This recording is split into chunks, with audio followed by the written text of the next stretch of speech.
أعوذ بالله من الشيطان الرجيم. پناہ مانگتا ہوں میں اللہ کی شیطان مردود سے. بسم اللہ الرحمن الرحیم. شروع اللہ کا نام لے کر جو بڑا مہربان نہایت رحم والا ہے. إن عدة الشهور عند الله 12 شهرا في كتاب الله يوم خلق السماوات والأرض منها 4 حرم ذلك الدين القيم فلا تظلموا فيهن أنفسكم وقاتلوا المشركين كافة كما يقاتلونكم كافة واعلموا أن الله مع المتقين.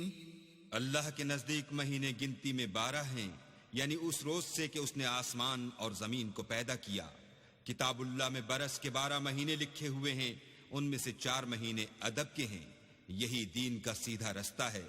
تو ان مہینوں میں قتال ناحق سے اپنے آپ پر ظلم نہ کرنا، اور تم سب کے سب مشرکوں سے لڑو جیسے وہ سب کے سب تم سے لڑتے ہیں، اور جان رکھو کہ اللہ پرہیزگاروں کے ساتھ ہے.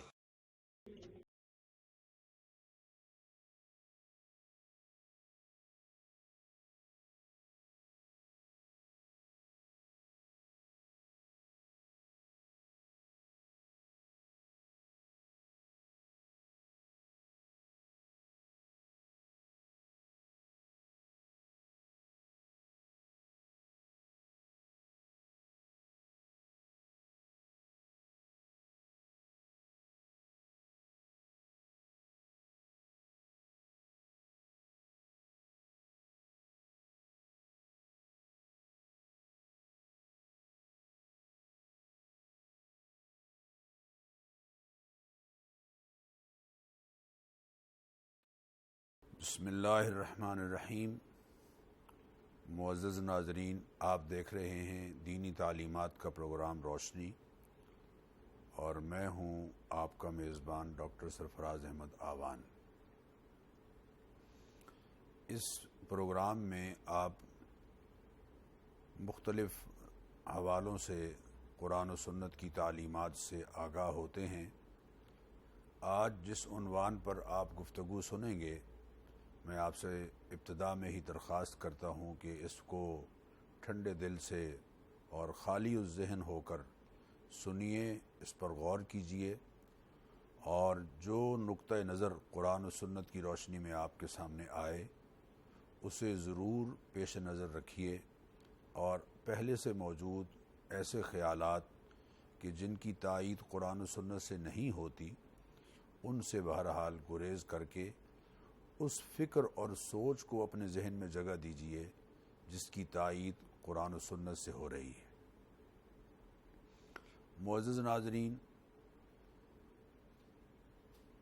اسلامی سنہ تقویم کا دوسرا مہینہ صفر کا مہینہ شروع ہو چکا ہے. اس صفر کے مہینے کے بارے میں ہمارے معاشرے میں بڑے عرصے سے کچھ ایسے بے بنیاد خیالات اور توہمات پائے جاتے ہیں جن کا حقیقت کے ساتھ کوئی تعلق نہیں. آپ دیکھتے ہیں کہ جو ہی صفر کا مہینہ شروع ہوتا ہے تو لوگ شادی بیاہ کی تقریبات منعقد کرنا چھوڑ دیتے ہیں، بلکہ بعض لوگ تو اپنا اگر کاروبار شروع کرنا چاہ رہے ہوں تو وہ صفر کے مہینے میں اس خیال کے ساتھ کاروبار شروع نہیں کرتے کہ یہ مہینہ نحوست کا مہینہ ہے، نعوذ باللہ، اس لیے ہمیں اس مہینے میں اپنے کام کا آغاز نہیں کرنا چاہیے. اس طرح کے جاہلانہ اور اس طرح کے قرآن و سنت کے برعکس خیالات یقیناً ہمارے لیے بحیثیت مسلمان درست نہیں ہیں، اس لیے کہ یہ مہینہ ہماری یعنی مسلمانوں کی تاریخ میں کئی حوالوں سے اہم اور مبارک ہے.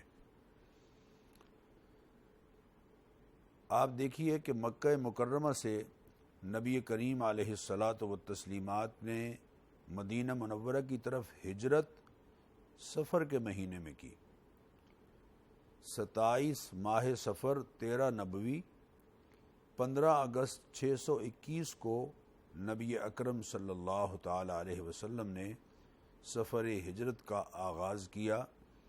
گویا سفر کا مہینہ اس حوالے سے ہماری تاریخ میں اہم ہے کہ وہ ہجرت نبوی جو غلبہ اسلام کا ذریعہ بنی اور دنیا میں پہلی اسلامی ریاست کے قیام کا ذریعہ بنی، اور جس ہجرت کے نتیجے میں دین دنیا میں پھیلا اور نبی اکرم صلی اللہ علیہ وسلم کا پیغام عام ہوا، وہ سفر ہجرت ماہ سفر میں اس کا آغاز ہوا ہے۔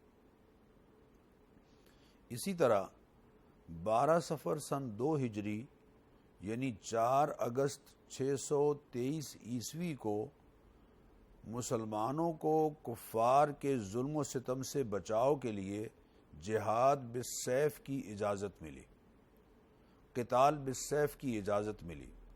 قرآن کریم میں ہے اذن للذین یقاتلون بانہم ظلموا، اجازت دی گئی ہے ان لوگوں کو یقاتلون جن سے قتال کیا جاتا ہے، بانہم ظلموا اس وجہ سے اجازت دی جا رہی ہے کہ ان پر ظلم ہوتا ہے، ان پر زیادتی ہو رہی ہے۔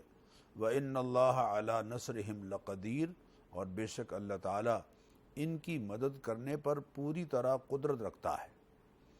الَّذِينَ أُخْرِجُوا مِن دِيَارِهِمْ بِغَيْرِ حَقٍّ إِلَّا أَن يَقُولُوا رَبُّنَا اللَّهُ، یہ وہ اہل ایمان ہیں کہ جو اپنے ملکوں سے، اپنے شہروں سے اور اپنے گھروں سے اس لیے نکالے گئے کہ وہ یہ کہتے ہیں کہ ہمارا رب اللہ ہے، یعنی ہمارا رب اللہ ہے۔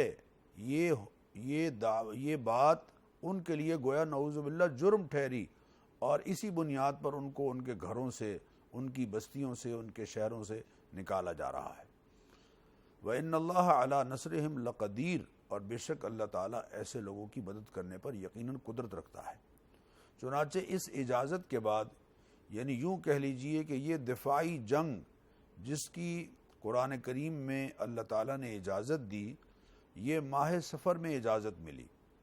اس اجازت کے بعد مسلمان غزوہ بدر میں اور غزوہ احد میں اپنے روایتی دشمن کے حملوں کا مقابلہ کر سکے، اور غزوہ خندق میں اتحادی افواج کے خلاف برسر پیکار ہوئے، اور بعد کے غزوات میں رومن امپائر اور پرشین امپائر اور دیگر عسکری قوتوں کے حملوں سے دفاع کرتے ہوئے محفوظ ہوئے۔ یہ اجازت اللہ تعالیٰ نے مسلمانوں کو ماہ سفر میں دی ہے۔ اسی طرح معزز ناظرین، میں آپ سے درخواست کروں گا کہ اس بات پر ذرا توجہ دیجیے کہ ماہ سفر سن 2 ہجری میں سیدنا علی کرم اللہ وجہہ اور سیدہ فاطمۃ الزہرا رضی اللہ تعالی عنہا کا نکاح ہوا۔ جس مہینے کو ہم نکاح کے لیے منحوس سمجھتے ہیں، المیہ ہے، اور افسوسناک ہے یہ بات کہ کتنی غلط سوچ ہم نے اپنے طور پر قائم کر رکھی ہے، اور ایک رائے قائم کر رکھی ہے کہ سفر کے مہینے میں نکاح نہیں ہونا چاہیے، حالانکہ جو مبارک ترین نکاح ہے سیدنا علی کرم اللہ وجہہ اور سیدہ فاطمۃ الزہرا رضی اللہ تعالی عنہا کا نکاح، حسنین کریمین کے والدین کا نکاح اسی سفر کے مہینے میں ہوا ہے۔ تو ہم کیسے یہ کہہ سکتے ہیں کہ سفر کا مہینہ نکاح کے لیے منحوس مہینہ ہے؟ نکاح تو ایک مبارک عمل ہے۔ معزز ناظرین، نکاح محض ایک معاشرتی معمول نہیں ہے، معاشرتی عمل نہیں ہے، بلکہ ہمارے دین نے نکاح کو عبادت کا درجہ دیا ہے، اور نکاح کو نبی کریم علیہ الصلاۃ والتسلیمات اور تمام انبیاء علیہم الصلاۃ والتسلیمات کی سنت قرار دیا ہے۔ وَلَقَدْ أَرْسَلْنَا رُسُلًا مِّن قَبْلِكَ وَجَعَلْنَا لَهُمْ أَزْوَاجًا وَذُرِّيَّةً، اے حبیب صلی اللہ علیہ وسلم، ہم نے آپ سے پہلے رسول بھیجے، وجعلنا لہم ازواجا وذریہ، اور ہم نے ان کی بیویاں اور جوڑے اور ان کی اولاد بنائے، ان کو اولاد عطا فرمائی، ان کی بیویاں تھیں، ان کے نکاح ہوئے، ان کی شادیاں ہوئیں۔ نکاح کو اللہ تعالیٰ کی تخلیقی قدرت، اللہ تعالیٰ کی قدرتوں میں سے ایک انعام کے طور پر اور اللہ کی قدرت کی نشانی میں سے ایک نشانی کے طور پر ذکر فرمایا گیا۔ وَمِنْ آيَاتِهِ أَنْ خَلَقَ لَكُم مِّنْ أَنفُسِكُمْ أَزْوَاجًا لِتَسْكُنُوا إِلَيْهَا وَجَعَلَ بَيْنَكُم مَّوَدَّةً وَرَحْمَةً، ہماری قدرت کی نشانی میں سے ایک نشانی یہ ہے کہ ہم نے تمہارے جوڑے بنائے ہیں تاکہ تم دونوں مل کر پرسکون زندگی گزار سکو۔ وَجَعَلَ بَيْنَكُم مَّوَدَّةً وَرَحْمَةً، اور ہم نے، اللہ فرماتے ہیں اللہ نے تمہارے درمیان محبت اور ایک دوسرے کے لیے دونوں کو رحمت بنا دیا ہے۔ تو نکاح کو منحوس سمجھنا اور خاص طور پر سفر کے مہینے میں منحوس سمجھنا، یہ تو ہماری نادانی ہے اور ناسمجھی ہے۔ سیدنا علی کرم اللہ وجہہ اور سیدہ طاہرہ فاطمۃ الزہرا رضی اللہ تعالی عنہ کا نکاح ماہ سفر میں ہوا ہے۔ اسی طرح معزز ناظرین، اسی ماہ سفر سن 7 ہجری میں سیدنا ابو ہریرہ رضی اللہ تعالی عنہ، جن کا اسم گرامی عبد الرحمن ابن صخرہ ہے، عبد الرحمن ابن صخرہ جن کی کنیت ابو ہریرہ ہے، اور یہاں میں یہ وضاحت کر دوں کہ ابو کا معنی باپ صرف نہیں ہے، بلکہ ابو کا معنی ہے والا، یعنی ابو ہریرہ بلی والا۔ جیسے سیدنا علی کرم اللہ وجہہ کی کنیت ہے ابو تراب مٹی والے، اسی طرح داڑھی والے کو آج کل عرب کہتے ہیں ابو ذقن ٹھوڑی والا۔ عام طور پر آپ نے دیکھا کہ عرب میں جو سنت کے خلاف داڑھی کا رواج ہے وہ صرف ٹھوڑی پر داڑھی رکھنے کا رواج ہے، اس کو ابو دگن کہتے ہیں، داڑھی والا۔ تو اس لیے ابو ہریرہ کے معنی ہیں بلی والے۔ ابو ہریرہ عبد الرحمن ابن صخرہ رضی اللہ تعالی عنہ اپنے قبیلہ دوس کے 70-80 گھرانوں سمیت اسی ماہ سفر میں مسلمان ہوئے۔ اور آپ جانتے ہیں کہ سیدنا ابو ہریرہ رضی اللہ تعالی عنہ کا ایمان لانا اسلامی تعلیمات کی حفاظت اور خصوصاً سرمایہ حدیث یعنی نبی اکرم صلی اللہ علیہ وسلم کے ارشادات کی حفاظت کا بہت بڑا ذریعہ بنا ہے۔ 5300 کے قریب احادیث سیدنا ابو ہریرہ رضی اللہ تعالی عنہ کے ذریعے سے امت تک پہنچی، اور یوں سرمایہ حدیث میں سب سے زیادہ روایات سیدنا ابو ہریرہ رضی اللہ تعالیٰ عنہ کے ذریعے سے امت تک پہنچی۔ لہذا یہ خیال اور یہ کانسیپٹ اور یہ تصور کہ سفر کا مہینہ منحوس مہینہ ہے، نعوذ باللہ کیسے منحوس ہو سکتا ہے؟ وہ شخصیت کہ جس کے ذریعے سے امت مسلمہ آج بھی نبی اکرم صلی اللہ علیہ وسلم کے ارشادات اور حضور اکرم صلی اللہ علیہ وسلم کی احادیث سے مستفید ہو رہی ہے، وہ اسی مہینے میں اسلام لائی اپنے قبیلے کے 70-80 گھرانوں کے ساتھ۔ اسی طرح معزز ناظرین، میں آپ سے یہ درخواست کروں گا کہ اس بات پر بھی آپ کی توجہ ہو کہ ماہ سفر سن 8 ہجری میں سیدنا خالد ابن ولید اور حضرت عمر ابن العاص رضی اللہ تعالیٰ عنہ دونوں مسلمان ہوئے، جن کے ذریعے سے اللہ تعالیٰ نے اسلامی لشکروں کے لیے اور مسلمانوں کے لیے فتوحات کے دروازے کھول دیے۔ تو ہم کیسے کہہ سکتے ہیں کہ سفر کا مہینہ ہمارے لیے منحوس مہینہ ہے، جبکہ سیدنا خالد ابن ولید جن کو حضور اکرم صلی اللہ علیہ وسلم سیف اللہ قرار دے رہے ہیں، اللہ کی تلوار، نبی اکرم صلی اللہ علیہ وسلم نے خالد ابن ولید کو سیف اللہ، اللہ کی تلوار قرار دیا ہے، اور جو سینکڑوں جنگوں میں مسلمان لشکروں کی قیادت کر رہے ہیں یا ان میں شریک ہیں، اور عمر بن العاص جو فاتح ہیں، اس حوالے سے یہ ان دونوں شخصیات کا ایمان لانا ماہ سفر میں ہمارے لیے مبارک ثابت ہوا ہے، پوری امت مسلمہ کے لیے مبارک ثابت ہوا ہے۔ اسی طرح معزز ناظرین، ماہ سفر سن 99 ہجری میں سیدنا عمر ابن عبدالعزیز برسر اقتدار آئے۔ یہ عمر ابن عبدالعزیز وہ ہیں جن کو ثانی عمر کہا جاتا ہے، اور جن کے دور خلافت نے لوگوں کو خلافت راشدہ کا دور یاد دلا دیا، جن کا دور خلافت، ڈیوریشن خلافت کی، اقتدار کی مختصر ہے، لیکن انہوں نے اس مختصر عرصے میں ایسے ایسے انقلابی کام کیے کہ جن کے نتیجے میں امت مسلمہ کو آج بھی ان کے دور اقتدار پر فخر ہے۔ اور یہ مسجد نبوی کی تعمیر اور بہت سارے ایسے واقعات جن کو میں یہاں نہیں دہرانا چاہتا، یہ سیدنا عمر بن عبدالعزیز کے دور میں ہوئے ہیں۔ سیدنا عمر بن عبدالعزیز صفر کے مہینے میں برسر اقتدار آئے۔ اسی طرح معزز ناظرین، ماہ صفر سن 146 ہجری میں بنو عباس کے دوسرے حاکم ابو منصور نے دریائے دجلہ کے مغربی کنارے میں بغداد شہر کا سنگ بنیاد رکھا اور اس کی تعمیر کا آغاز کرایا۔ اور آپ جانتے ہیں کہ شہر بغداد، جو آج دنیا کے سب سے بڑے دہشت گرد کی دہشت گردی کا شکار ہو کر ایک طرح سے ملیا میٹ ہو چکا ہے اور تباہ و برباد ہو چکا ہے، جو مسلمانوں کی تاریخ کا عظیم ترین وارث شہر تھا، اور جہاں مسلمانوں کا قدیم ورثہ، تاریخی ورثہ کتابوں کی شکل میں، لائبریریوں کی شکل میں اور نوادرات کی شکل میں محفوظ تھا، دریائے دجلہ کے کنارے شہر بغداد کا آغاز اور اس کا سنگ بنیاد اور اس کی تعمیر کا آغاز ماہ صفر میں ہوا ہے۔ اسی طرح معزز ناظرین، اسی ماہ صفر کی سن 160 ہجری میں خلیفہ ہارون الرشید کی والدہ خیزران کا نکاح ہوا، جو ایک کامیاب ترین شادی تھی جو صفر کے مہینے میں ہوئی۔ چند تاریخی حوالوں سے میں نے اس بات کو واضح کرنے کی کوشش کی ہے، اور خدا را اپنے ذہنوں میں اس بات کو جگہ دیجیے، اور دور جاہلیت کی ایک غلط دور جاہلیت کا ایک غلط رواج اور دور جاہلیت کی غلط سوچ جو ہمارے ذہنوں میں پائی جا رہی ہے، اس کو ذہنوں سے نکالیے۔ اس ماہ کے بارے میں دور جاہلیت سے کچھ بے بنیاد توہمات پائے جاتے ہیں۔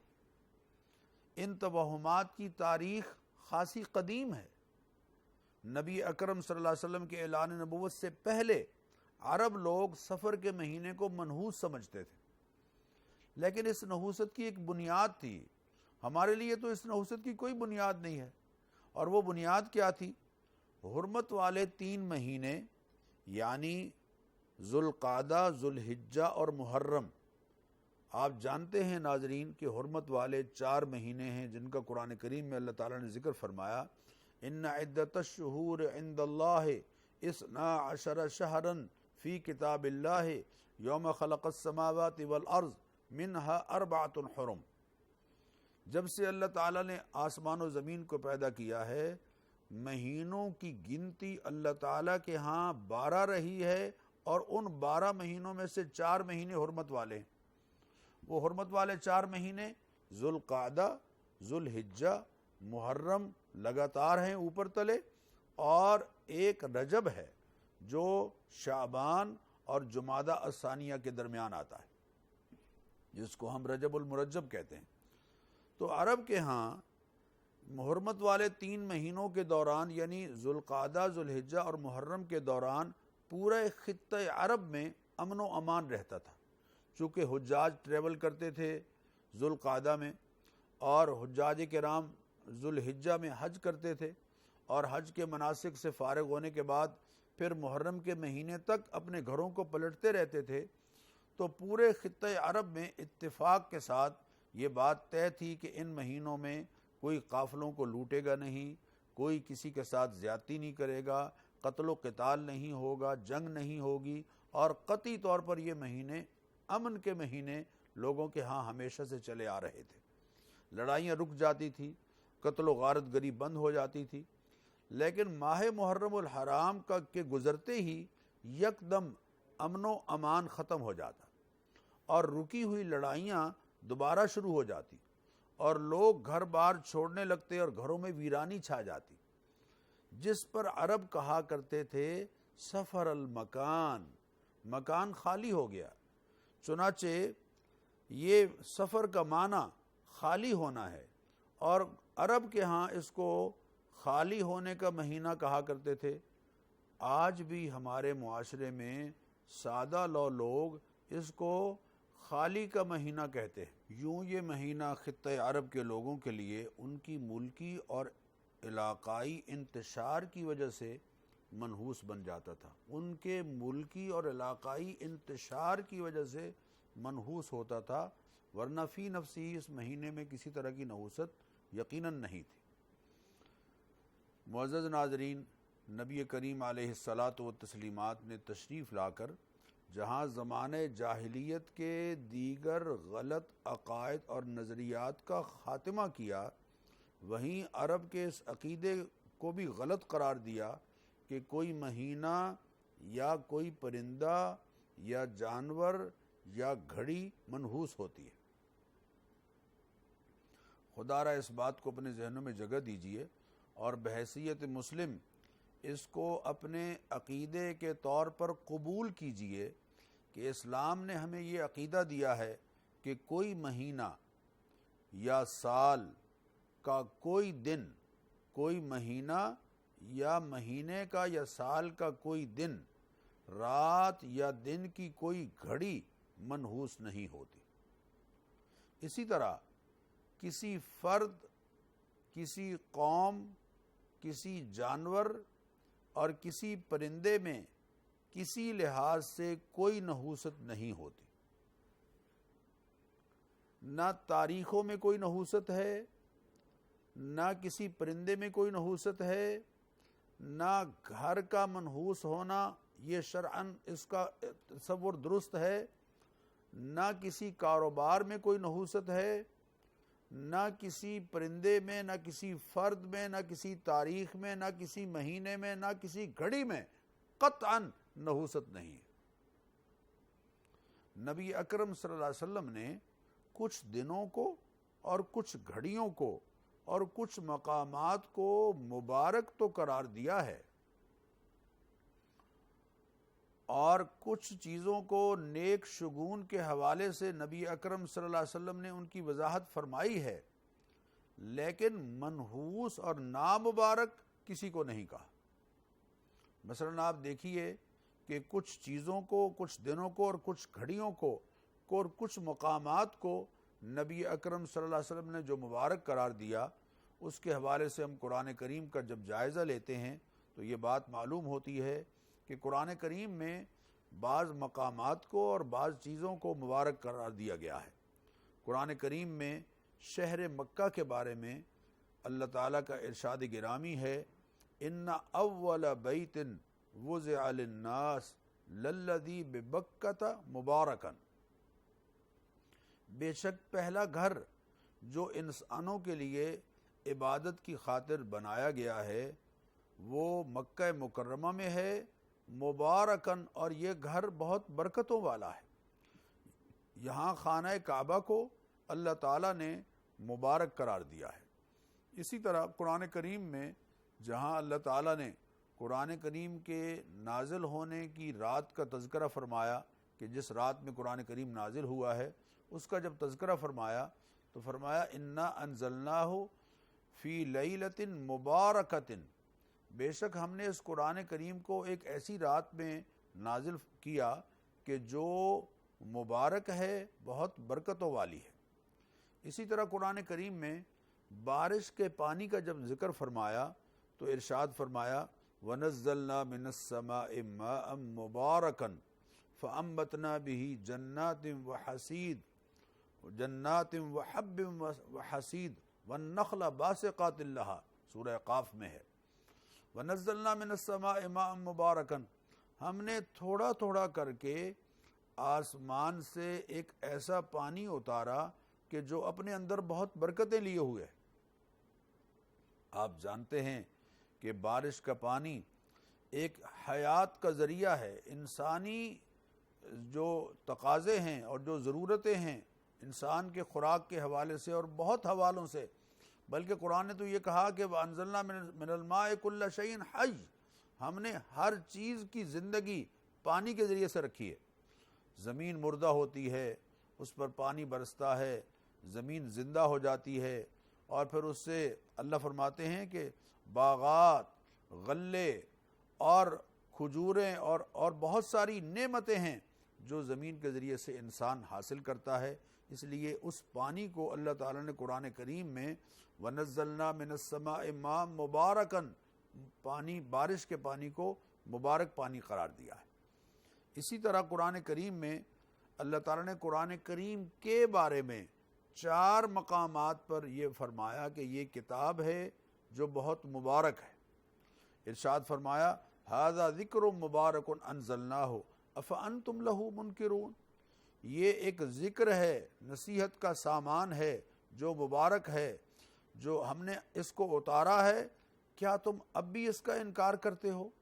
اسی طرح فرمایا کتاب انزلناہ الیک مبارک لیدبروا آیاتہ، قرآن کریم ایک کتاب ہے جس کو ہم نے آپ کی طرف اتارا ہے اور یہ مبارک ہے، لیدبروا آیاتہ، تاکہ لوگ اس کی آیات میں غور و فکر کریں۔ معزز ناظرین، قرآن کریم اتارا اس لیے گیا ہے کہ ہم اس کی آیات میں غور و فکر کریں۔ ہم میں سے کتنے لوگ ہیں جو قرآن کریم کو اس انداز سے پڑھتے ہیں کہ قرآن کریم کا مضمون ان پر کھل رہا ہو، واضح ہو رہا ہو، اور انہیں معلوم ہو رہا ہو کہ اللہ ان سے کیا کہہ رہا ہے۔ قرآن کریم پڑھنے والے کتنے لوگ ہیں آج؟ اول تو قرآن کریم کی تلاوت ہمارے معمولات کا حصہ نہیں رہی، ہمارے معمولات میں سے نکل گئی ہے، ہمارے پاس قرآن پڑھنے کے لیے وقت نہیں، لیکن جو پڑھ رہے ہیں اللہ ان کو جزائے خیر دے اور ان کے پڑھنے کے عمل کو اللہ تعالیٰ قائم رکھے اور وہ پڑھتے رہیں۔ لیکن میں ان سے درخواست کروں گا کہ جو پڑھ رہے ہیں کم از کم اتنا ضرور کریں کہ وہ یہ بات سمجھ رہے ہوں کہ قرآن ان سے کیا کہہ رہا ہے۔ لیدبروا آیاتہ، تاکہ قرآن کریم کی آیات میں غور و فکر کریں۔ اسی طرح قرآن کریم میں اللہ تعالیٰ نے زیتون کے درخت کو مبارک کہا ہے۔ ارشاد باری تعالیٰ ہے اللہ نور السماوات والارض مثل نورہ کمشکاۃ فیہا مصباح المصباح فی زجاجہ الزجاجۃ کأنہا کوکب دری یوقد من شجرۃ مبارکۃ۔ یہاں اللہ تعالی زیتون کے درخت کو مبارک درخت قرار دے رہے ہیں۔ اسی طرح سلام کے جملے کو اللہ تعالیٰ نے مبارک کہا ہے۔ گھر میں داخل ہونے کے آداب بیان کرتے ہوئے اللہ تعالیٰ نے ارشاد فرمایا فَإِذَا دَخَلْتُمْ بُيُوتًا، جب تم گھروں میں داخل ہو، فَسَلِّمُوا عَلَىٰ أَنفُسِكُمْ، اگر تم دیکھتے ہو کہ گھر میں کوئی بھی نہیں ہے تو پھر بھی السلام علیکم کہو۔ تحیۃ من عند اللہ مبارکۃ طیبہ، یہ ملاقات کا ایک جملہ ہے جو اللہ تعالیٰ کی طرف سے عطا ہوا ہے اور یہ بہت مبارک ہے اور بہت پاکیزہ ہے۔ معزز ناظرین، میں آپ سے درخواست کروں گا ذرا اس پر غور کیجئے۔ یوں تو اللہ تعالیٰ نے جو آداب ہمیں سکھائے ہیں اس میں یہ بات ہمیں سمجھائی ہے کہ اذا دخلتم بیوتا غیر بیوتکم فسلموا علی اہلہا، جب کسی اور کے گھر میں جاؤ تو پہلے ان سے انس پیدا کرو، یعنی کوئی ان کو معلوم ہو کہ تم آ رہے ہو، اور پھر جب داخل ہو تو ان گھر والوں کو سلام کرو، ان گھر والوں کو سلام کرو۔ اپنے گھر میں بھی جاؤ تو گھر والوں کو سلام کرو، لیکن اگر گھر میں کوئی بھی نہ ہو پھر بھی السلام علیکم کہو، السلام علیکم کہو، اس لیے کہ السلام علیکم کے معنی بہت عظیم ہیں۔ دنیا میں ملاقات کے وقت جتنے جملے رائج ہیں انسانوں کے درمیان، ان میں سے سب سے بہترین جملہ اور سب سے بہترین کلمہ یہ السلام علیکم ہے۔ السلام علیکم کے معنی پر غور کیجئے۔ السلام علیکم کے معنی ہیں اللہ کے خزانے میں جو سلامتیاں ہیں وہ تمہیں نصیب ہوں۔ ایک تو یہ معنی ہے کہ اللہ کے خزانے میں جو سلامتیاں ہیں، حفاظت اور نگہبانی ہے، وہ تمہیں نصیب ہو۔ اللہ کی نگہبانی، اللہ کی حفاظت اور سلامتی تمہیں نصیب ہو۔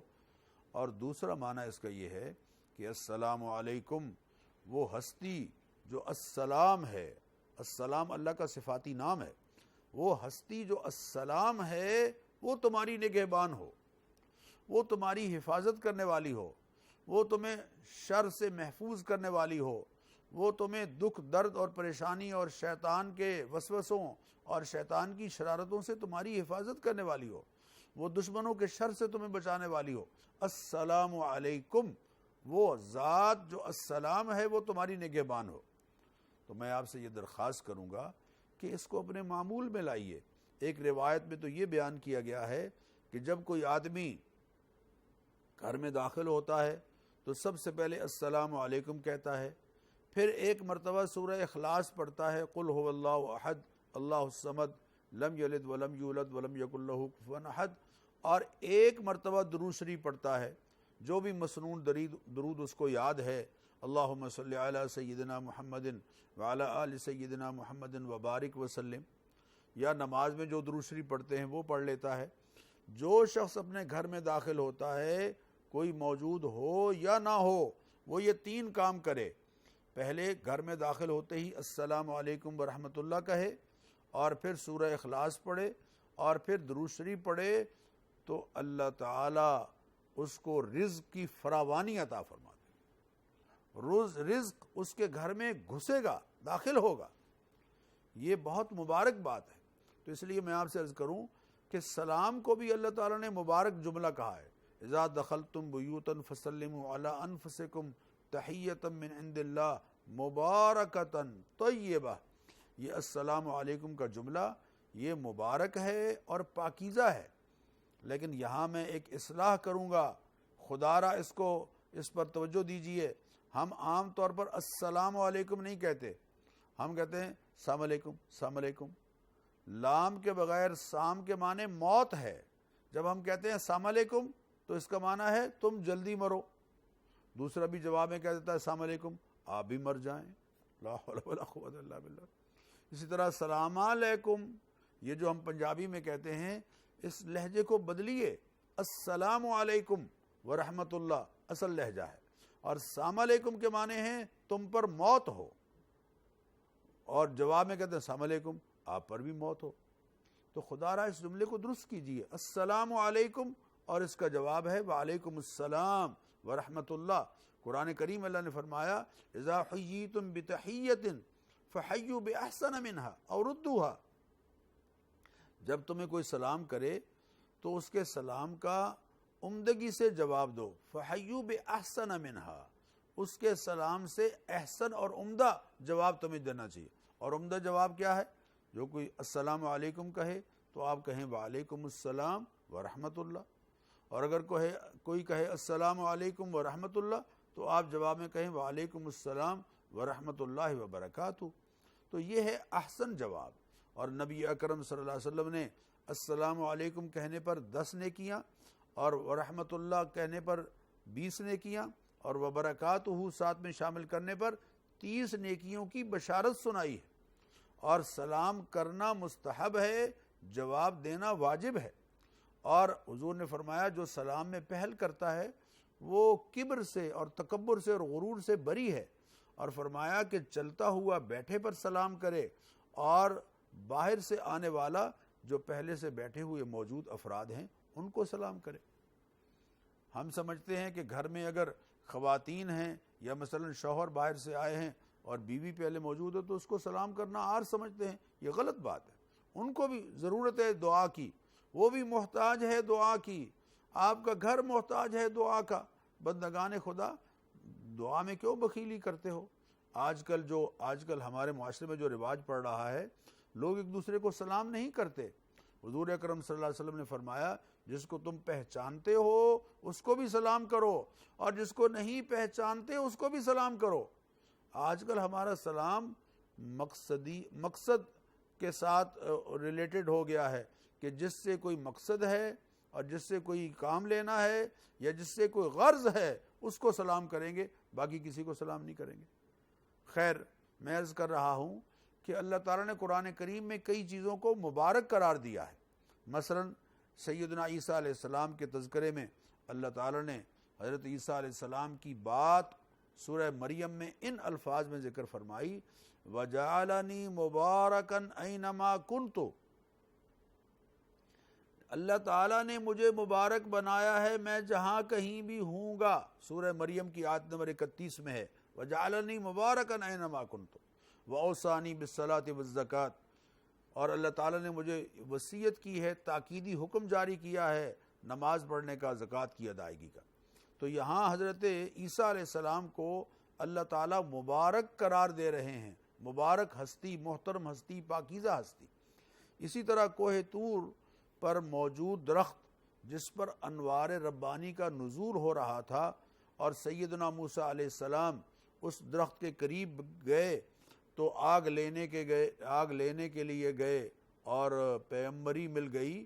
حضرت موسیٰ علیہ السلام کے بارے میں جو کہا جاتا ہے، حضرت موسیٰ علیہ السلام کے تذکرے میں اس درخت کو اور اس حصے کو اللہ تعالیٰ نے مبارک قرار دیا۔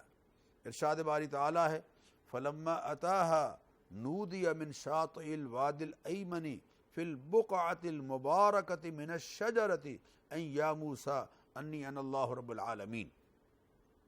سورہ قصص کی آیت نمبر 30 ہے کہ دیکھیے حضرت موسیٰ علیہ السلام کو ایک بقع مبارکہ من الشجرہ، درخت کے پاس ایک پاکیزہ اور مبارک ماحول میں اور ایک پاکیزہ اور مبارک ٹکڑے اور جگہ میں اللہ تعالیٰ نے یہ خوشخبری سنائی کہ اے موسیٰ، آپ کو ایک منصب پر فائز کیا جا رہا ہے، اور دعوت جو آپ کو مرکزی دی جا رہی ہے وہ یہ ہے کہ اللہ رب العالمین، کہ آپ دنیا کو یہ بتائیں گے کہ رب العالمین اللہ کی ذات ہے۔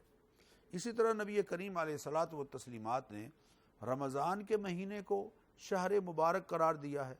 حضور اکرم صلی اللہ علیہ وسلم کے صحابی حضرت ابو موسیٰ اشعری رضی اللہ تعالیٰ عنہ اس حدیث کے راوی ہیں، فرماتے ہیں کہ نبی کریم علیہ الصلاۃ والتسلیمات نے رمضان کے مہینے کے آغاز سے ایک دن پہلے، شعبان کے بالکل آخری دن،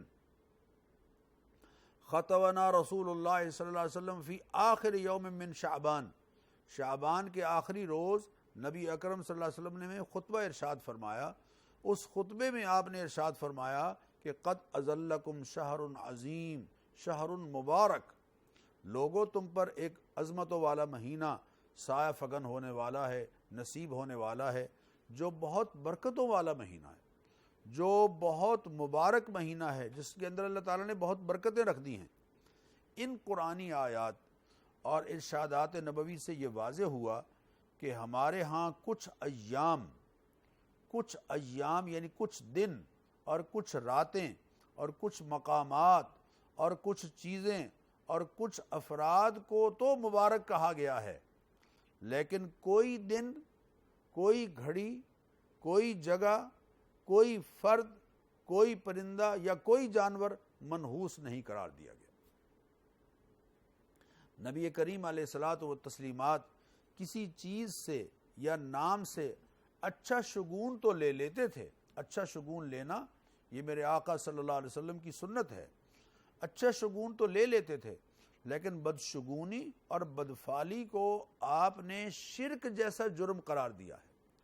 معزز ناظرین، ہم اس نبی کے ماننے والے ہیں صلی اللہ علیہ وسلم، فداہ آباءنا و امہاتنا، جن پر ہمارے ماں باپ قربان ہوں، ان کے ماننے والے ہیں جنہوں نے کسی مہینے کو یا کسی گھڑی کو منحوس سمجھنے کو شرک قرار دیا ہے۔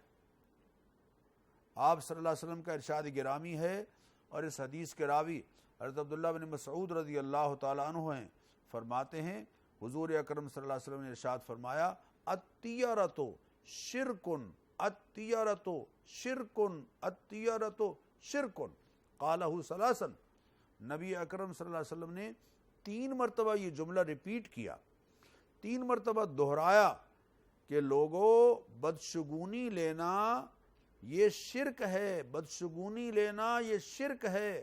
کسی مہینے کو، کسی گھڑی کو بدشگونی، یا بلی کو یا کتے کو اگر سامنے سے گزر جائے، کالی بلی یا کالا کتا گزر جائے، اس سے بدشگونی لینا یا کبوتر دائیں طرف اڑ جائے بائیں طرف اڑ جائے، اس سے بدشگونی لینا یہ شرک ہے، شرک ہے، شرک ہے۔ کیوں؟ اس لیے کہ بدشگونی کو مؤثر سمجھنے والا اور اس دن کو یا مہینے کو یا گھڑی کو یا بلی کو یا کتے کو بدشگونی کے حوالے سے مؤثر سمجھنے والا اللہ تعالیٰ کے مؤثر حقیقی ہونے میں غیر اللہ کو شریک قرار دے رہا ہے۔ مؤثر حقیقی ذات کون ہے؟ اللہ کی ذات۔ حضور اکرم صلی اللہ علیہ وسلم نے ارشاد فرمایا، اللہ تعالیٰ فرماتے ہیں لا تسبوا الدہر، زمانے کو گالی مت دو، فإنی انا الدہر، اس لیے کہ زمانہ مؤثر نہیں ہے، میں مؤثر ہوں۔ لوگ کہتے ہیں زمانہ بڑا پیڑا آ گیا جی۔ زمانہ برا نہیں آیا بابا، زمانہ تو وہی ہے۔ سورج اسی وقت طلوع ہوتا ہے، اسی وقت غروب ہوتا ہے، ستارے اسی وقت طلوع ہوتے ہیں، اسی وقت میں غروب ہوتے ہیں، چاند ویسے ہی نکلتا ہے جیسے آج سے 1000 سال لاکھوں سال پہلے نکل رہا تھا، سورج کی ترتیب وہی ہے جو آج سے لاکھوں کروڑوں سال پہلے تھی۔ لہذا خدا کے لیے یہ مت سمجھو کہ زمانہ منحوس ہے، منحوس افراد کے اعمال کی وجہ سے ان کے لیے اوقات اور ایام منحوس ہوتے ہیں۔ زمانے کو برا مت کہو۔ حضور اکرم صلی اللہ علیہ وسلم نے فرمایا زمانہ برا نہیں ہے، لا تسبوا الدہر، زمانے کو گالی مت دو، فإنی انا الدہر، اس لیے کہ زمانہ میں ہوں۔ اللہ فرماتے ہیں یعنی زمانے سے مراد کیا ہے؟